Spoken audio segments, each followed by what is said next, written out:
i7 ગુજરાતનો અવાજ। નમસ્કાર દર્શક મિત્રો, i7 ન્યૂઝ ગુજરાતીની સાથે હું છું આપની સાથે પાયલ બામભણિયા। તો જોઈએ આજના મહત્વના સમાચાર। ઝાલોદ તાલુકાના રજડિયા પ્રાથમિક શાળા, પાવટી પ્રાથમિક શાળા તથા સરકારી માધ્યમિક શાળા બંબેલા ખાતે શાળા પ્રવેશોત્સવ 2026ની તારીખ 24/6/2026ના રોજ ઉત્સાહભેર ઉજવણી કરવામાં આવી। અતિથિ તરીકે જિલ્લા સભ્ય શ્રીમતી સુમનબેન મુકેશભાઈ ડામોર ઉપસ્થિત રહ્યા હતા। વિશેષ અતિથિ તરીકે તાલુકા સભ્ય શ્રીમતી પાયલબેન મચાર, સરપંચ શ્રીમતી રેખાબેન, પૂર્વ તાલુકા પ્રમુખ મુકેશભાઈ ડામોર, સરપંચ વાલાભાઈ, ભાજપ પાર્ટી પ્રમુખ સુરેશભાઈ ભાપુર, પૂર્વ તાલુકા સભ્ય માનસિંહભાઈ ભાપુર, માનસિંહભાઈ થાવડિયા, તાલુકા સભ્ય તેમજ અન્ય આગેવાનો ઉપસ્થિત રહ્યા હતા। કાર્યક્રમ દરમિયાન શાળાઓની વિવિધ શૈક્ષણિક પ્રવૃત્તિઓ, સરકારશ્રીની શિક્ષણલક્ષી યોજનાઓ તથા સર્વાંગી વિકાસ માટે હાથ ધરવામાં આવતી પ્રવૃત્તિઓ અંગે માહિતી આપવામાં આવી।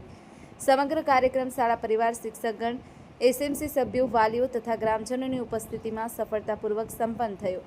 અંતે શાળાના આચાર્યશ્રીએ સર્વે મહાનુભાવો, વાલીઓ અને ઉપસ્થિત આગેવાનોનો આભાર વ્યક્ત કર્યો હતો અને બાળકોને શિક્ષણની નવી દિશા આપી હતી। ભૌતિક સુવિધાઓમાં વધારો થયો છે। બાળકોને સારું શિક્ષણ આપી અને ગરીબ વાલીઓના બાળકોને ઉચ્ચ હરોળમાં લઈ જવા અને શિક્ષણનો વ્યાપ વધારવાનું સૂચન કરવામાં આવ્યું હતું। Bureau chief Kalubhai Damor, i7 news Gujarati, Dahod.